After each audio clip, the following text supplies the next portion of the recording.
It was supposed to be a routine hearing, a quiet, bureaucratic process in a California courtroom.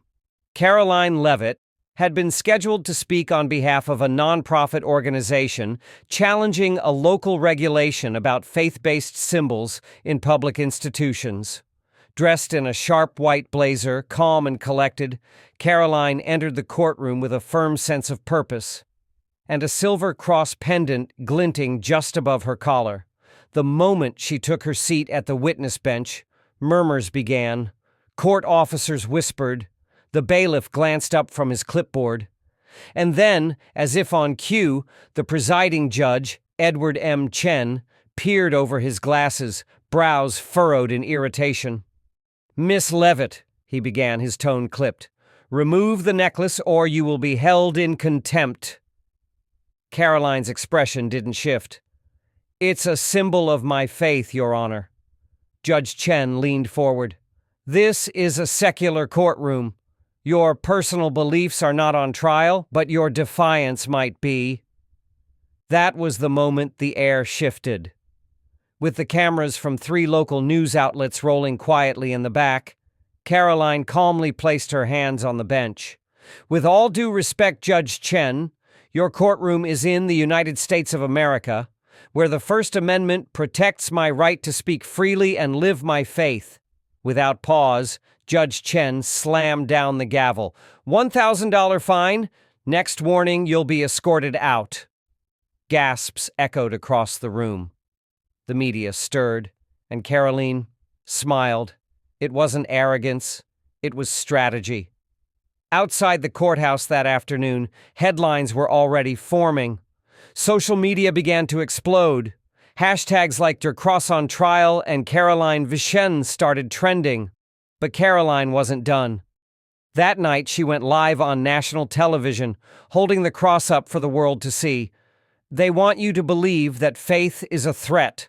What they really fear is conviction. This wasn't just about her anymore. It was about millions watching who had been told to sit down, stay quiet, and tuck their beliefs out of sight.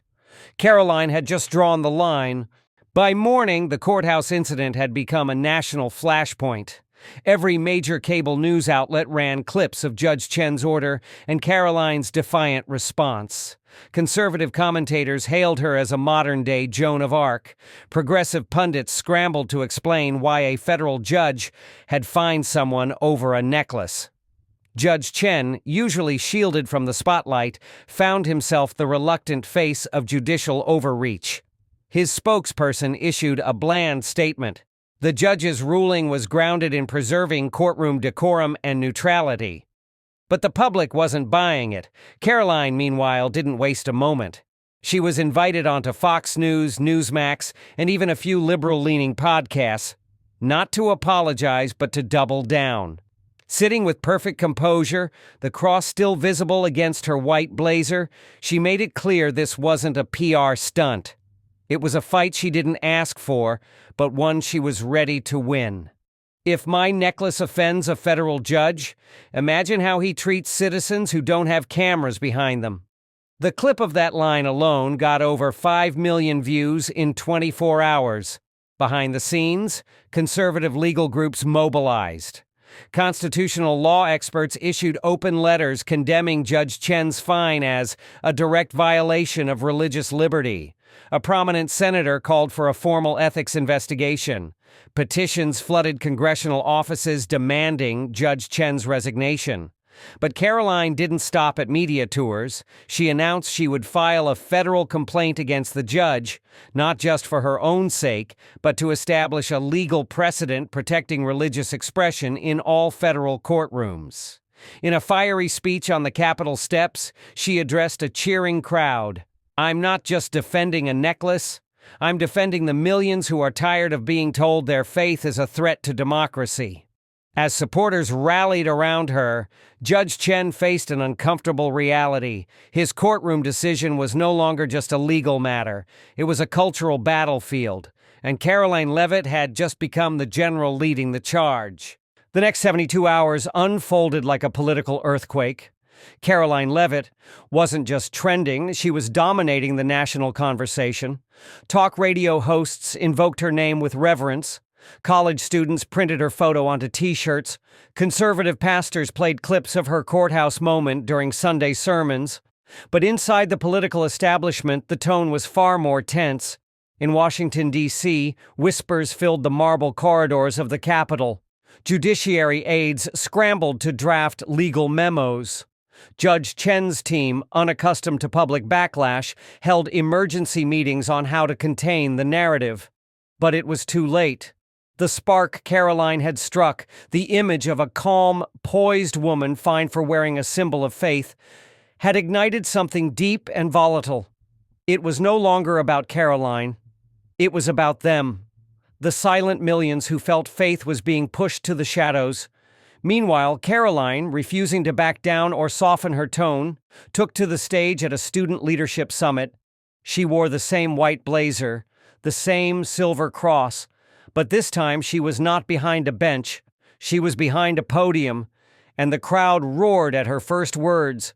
"A judge tried to find my faith. I say, let the world see it shine." The audience erupted. She laid out the events, not as a personal grievance, but as a pattern. From schools silencing prayers to tech platforms censoring scripture-based opinions, she drew a straight line to Judge Chen's gavel. And then she dropped the news. She was filing an official lawsuit against the federal judiciary, citing violations of the First Amendment, religious discrimination, and abuse of authority. The legal world exploded. Cable news ran split-screen debates. Legal scholars clashed on air. Even liberal commentators hesitated. Was it really okay to punish someone in court for a necklace? Judge Chen, now under immense scrutiny, issued a second statement through court channels. It read like a legal memo, cold, technical, without apology. But Karoline's side had already won the emotional battle. By the fourth day, the lawsuit gained steam. Dozens of prominent lawyers, including former constitutional law professors and former DOJ officials, signed on to the complaint. Religious liberty organizations pledged financial support. Karoline opened an online legal fund that raised over $1.2 million in 36 hours. Even more telling, a wave of people, nurses, teachers, police officers, began posting photos of themselves wearing crosses at work with the hashtag #FindMeToo. What began as a quiet courtroom exchange had become a national movement. Judge Chen had struck the match. Karoline Leavitt turned it into a wildfire. By the fifth day, Karoline Leavitt wasn't just making headlines, she was setting the agenda. Political strategists began adjusting their media calendars. Congressional staffers were instructed to prepare statements. Even presidential hopefuls were asked during interviews, "Where do you stand on the Leavitt case?" Karoline wasn't playing defense. She was driving the conversation. On Capitol Hill, she walked with deliberate purpose through the halls of power. Surrounded by cameras and supporters, she met with senators and House members who once considered her too young or too loud. Now they listened closely. She wasn't begging for support, she was rallying it. Inside the Russell Senate building, she delivered a brief but unforgettable press statement. Cameras rolled. Her voice was steady. When a judge uses his gavel to silence faith, he's not upholding justice. He's betraying it. This is bigger than me. This is about every citizen told to strip their identity before entering a room of law. The silence after her words was louder than the cameras clicking. Even seasoned reporters were left speechless. Karoline had stopped being a guest on talk shows. She had become the story itself. Meanwhile, Judge Chen, whose court calendar was once routine and unremarkable, was now under official review. A bipartisan group of lawmakers had requested a Judiciary Committee inquiry. Federal clerks quietly leaked details of his past courtroom behaviors, including other subtle but consistent signs of hostility toward expressions of faith. It was adding up, and it wasn't pretty. Chen's defenders tried damage control, arguing that courtroom neutrality had been misinterpreted. But every time they tried to justify the fine, another viral clip of Karoline's Capitol speech hit millions of screens. Outside the legal world, something else was brewing. At college campuses and churches across the country, peaceful demonstrations broke out. People gathered with crosses pinned to their clothing. Some stood silently in front of federal buildings. Others carried signs reading, "Faith is not contempt. We are all Karoline." The First Amendment wasn't optional. CNN reluctantly covered it. MSNBC ran an awkward segment trying to reframe the movement, but none could deny its reach. Karoline had tapped into something raw, long suppressed, the deep frustration of Americans watching institutions slowly sideline belief in the name of order. Then came the call that changed everything. The House Oversight Committee invited Karoline to testify before Congress. She would appear before the nation, not as a protester, not as a pundit, but as a witness in defense of religious liberty. It was no longer just a fight with a judge. It was about the soul of the system itself. And Karoline Leavitt was going to look the system in the eye, with her cross shining. The hearing chamber was packed beyond capacity. Marble columns stretched upward as if bracing for history. Staffers leaned against walls, reporters filled every bench, and cameras from every major outlet stood trained on a single wooden table. At it sat Karoline Leavitt, her white blazer crisp under the glow of recessed lights. Around her neck, the silver cross rested, untucked, unapologetic. Across from her sat members of the House Oversight Committee, some leaning forward with interest, others folding their arms skeptically. At the center, a gavel wielded by the committee chair, whose opening remarks did little to hide the tension in the room. Today's hearing is not about religion, nor politics. It's about constitutional boundaries. But for Karoline, it was about both, because the moment Judge Chen fined her, everything had become political. When it was her turn to speak, Karoline rose slowly. She didn't use notes. She didn't fumble for words. Her voice was clear, as if every syllable had been burning in her throat for days. "I was fined in a federal courtroom for wearing a cross, not for speaking out of turn, not for contemptuous behavior, for wearing a symbol that millions of Americans wake up with every day." A hush spread through the chamber. Some here will say this was about maintaining order. But I ask, when did our Constitution stop being orderly? When did religious freedom become something to manage instead of protect? Cameras caught a Democratic congresswoman shifting uncomfortably in her seat. I didn't walk into that courtroom to start a war. I walked in to testify on behalf of conscience rights. But when that gavel dropped, it didn't silence me. It woke up a nation. As murmurs rippled through the chamber, Karoline delivered the final blow. "If I can be fined for my necklace, a teacher can be fired for a prayer. A nurse can be disciplined for a Bible verse. This wasn't just a courtroom mistake. It was a warning shot. And I'm here to say we heard it. We're answering." The audience, despite protocol, erupted into applause. Committee members exchanged looks, some angry, some shaken, but the public had already made up its mind. Clips of Karoline's speech flooded social media within minutes. TikTokers dubbed her America's Iron Voice. Faith groups organized candlelight vigils. Members of Congress who had ignored her now reached out quietly, seeking meetings. And somewhere, in a federal building not far away, Judge Edward M. Chen sat in his chambers watching the broadcast, knowing the woman he tried to silence had just become impossible to ignore.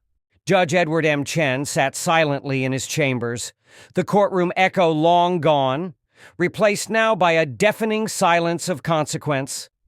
Outside his window, the federal courthouse was no longer just a place of law. Protesters had turned it into a symbol, a ground zero of constitutional reckoning. Some held handmade signs with crosses drawn in bold red ink. Others stood silently, hands clasped, eyes closed. Inside, the weight of the backlash began to take form. The Judicial Ethics Review Board had received over 75 formal complaints in less than a week, an unprecedented volume. Attorneys from both political camps had submitted letters questioning Judge Chen's fitness. Former clerks appeared on news segments, speaking cautiously but damningly of his long-standing discomfort with public displays of faith. He'd become the face of institutional overreach, and he knew it. But it wasn't just him feeling the heat. The Department of Justice, already under fire for selective enforcement of religious liberty protections, scrambled to distance itself. The court acted independently, they insisted, but nobody was buying it. The DOJ had allowed it to happen, and the public saw complicity. Meanwhile, Karoline Leavitt's movement wasn't slowing, it was accelerating. She launched a campaign called Stand with Faith. It wasn't just about her anymore. It gave a platform to countless Americans. Firefighters suspended for devotionals, teachers reprimanded for Bible quotes, students told to remove crosses on field trips. The testimonials poured in, real stories, real damage, and Karoline read them aloud nightly in live streams viewed by millions. Then came the subpoena. The Senate Judiciary Subcommittee on Civil Rights issued a formal request for Judge Chen to testify. He was cornered, not by activists, but by the system he once thought he controlled. Declining to appear would signal guilt. Testifying could deepen it. Meanwhile, Karoline wasn't waiting for his response. She returned to the courtroom, not for a hearing, but to reclaim the space. Flanked by supporters, she stood on the courthouse steps and held up her cross necklace to the flashing cameras. This symbol isn't a weapon, it's not rebellion, but when freedom is threatened, it becomes a shield. The clip aired on every major network. Talk show hosts from opposite sides of the aisle debated the cultural shift. Late-night comedians tried and failed to mock her without triggering backlash. Karoline wasn't just winning hearts, she was shifting fault lines. Inside the courthouse, Judge Chen looked at his docket. A new case, another defendant, another robe to wear. But something had changed. The bench didn't feel high anymore. And Karoline Leavitt? She wasn't done. She was just getting started. Karoline had learned something over the past few days. Words had power, but silence, used correctly, could crush. After her courthouse stand, she made a rare move. She went silent. No new statements, no tweets, no appearances. Just a stillness that left media producers and political operatives alike scrambling. Where was she? What was she planning? Networks speculated endlessly. Panels debated whether she was backing down or preparing for something bigger. Hashtags multiplied. One, where is Karoline? Faith on trial, we remember Chen. Meanwhile, in that strategic quiet, Karoline met behind closed doors with constitutional lawyers, civil rights historians, and, quietly, 2 Supreme Court clerks. She wasn't playing for Twitter wins anymore. She was laying legal groundwork. Her team prepared a federal religious discrimination lawsuit, not just against Judge Chen, but targeting procedural failures across multiple judicial circuits. She wasn't looking for an apology. She was building a legal precedent. Across the country, cities began passing symbolic resolutions supporting religious expression. Several university groups issued formal letters defending Karoline's First Amendment rights. Even in liberal strongholds, there were cracks forming. People weren't changing sides, but they were starting to question their silence. And then the story took a turn no one expected. Judge Edward M. Chen, after days of pressure, released a public statement. While my intent was not to violate anyone's religious rights, I now understand the harm caused. I regret the decision made in my courtroom that day. It was short, cold, and politically motivated, but it was something. And Karoline? She rejected it. You don't get to erase harm with a press release. Accountability isn't a memo, it's change. That statement, just 23 words, ignited a new wave of momentum. It was played over and over in slow motion on news channels. College campuses started screening clips from her hearing. Pastors cited her in Sunday sermons. Even public school civics teachers, some quietly, some openly, began using her case as an example of what happens when a citizen challenges the system. Karoline Leavitt was no longer a guest on talk shows or a subject of punditry. She had become something rarer, an archetype.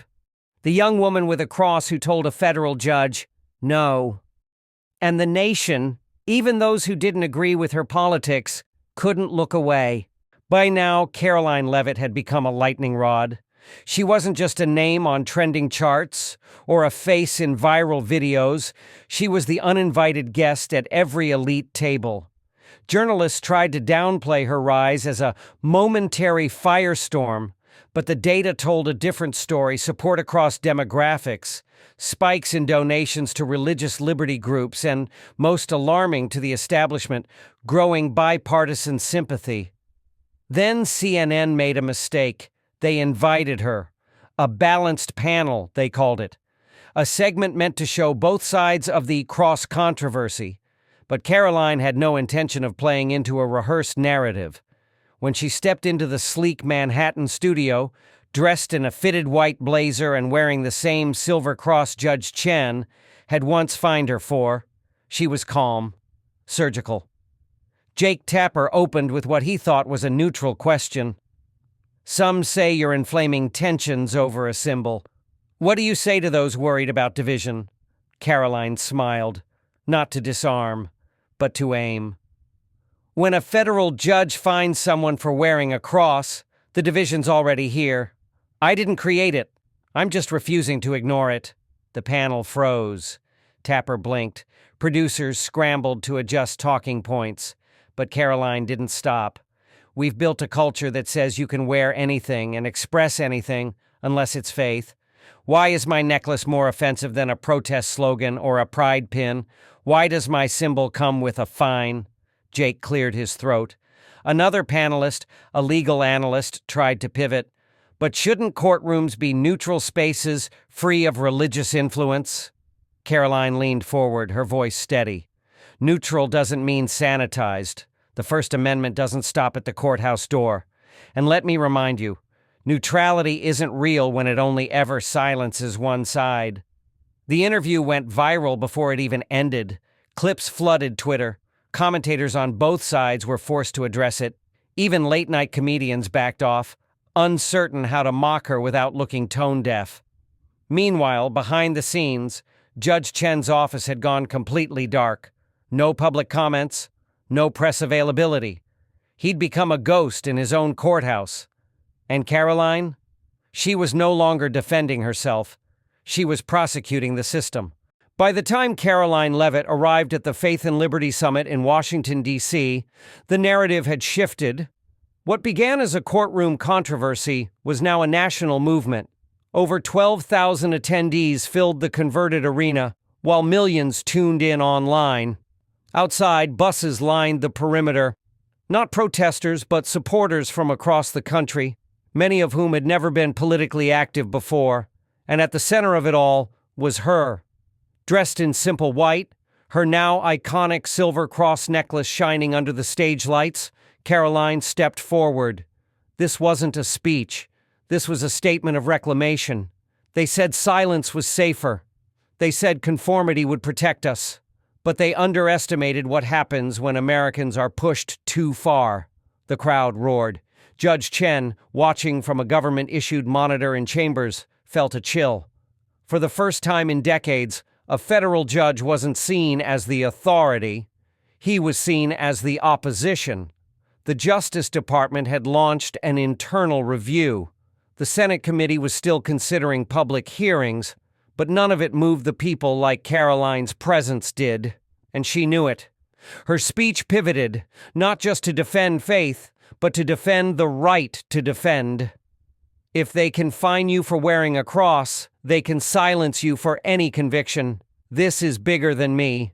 This is about whether the Constitution applies when it's inconvenient. A national columnist called it the Gettysburg Address of a new cultural era.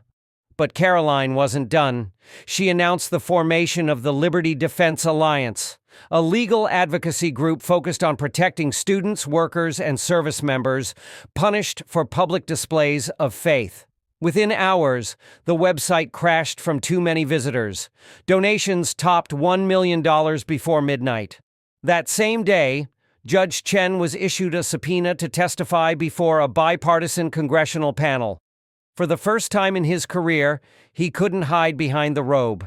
Meanwhile, Karoline boarded a flight back to New Hampshire, but not before leaving behind a closing message.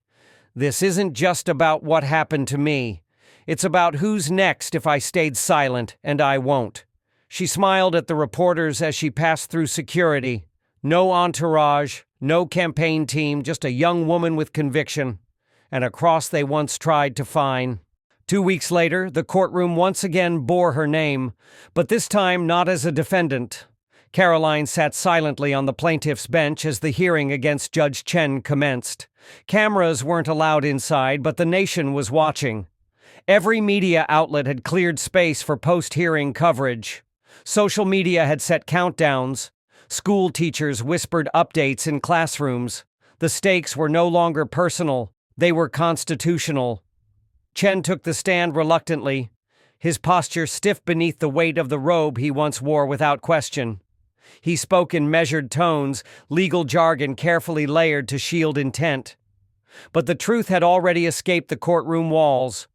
When Karoline's legal counsel presented photographic evidence, excerpts from the transcript and video from the moment she'd been fined, a hush fell over the chamber. There was no yelling, no drama, just clarity. And when Karoline herself was called to testify, the silence turned reverent. She didn't raise her voice. She didn't need to. "I stood there with a necklace," she said, "and I was told that was enough to be punished in the United States of America." She paused, letting it breathe. "If that's allowed, it won't stop with me. It never does." Somewhere in the back row, a retired judge wiped a tear. Hours later, as the hearing concluded, no final ruling was made, but no ruling was needed. The American people had already decided. That evening, on the steps of the courthouse, Karoline spoke to a crowd not just of supporters, but skeptics who had come to hear her and stayed to stand beside her. "This was never about winning a case," she told them. "It was about reminding this country what it was built on and what it could still become." As the sun dipped behind the marble facade, Karoline turned to leave, pausing just for a moment. A little girl pushed through the crowd, no older than 8, holding a small silver cross necklace in her hand. "I wore it today for you," she said. Karoline smiled, knelt down, and whispered back, "Wear it every day for you." The crowd erupted in applause. She didn't ask for this battle, but she didn't run from it. And now, whether they loved her or loathed her, no one could ignore her. Not after what she did in that courtroom. Not after what she stood for, not anymore. They tried to silence her with a fine. They tried to shame her for her faith. But instead of backing down, she stood taller. She didn't just defend a symbol, she defended a principle. And in doing so, Karoline Leavitt reminded a nation, courage isn't loud. It's unwavering. This wasn't just her moment. It was a turning point.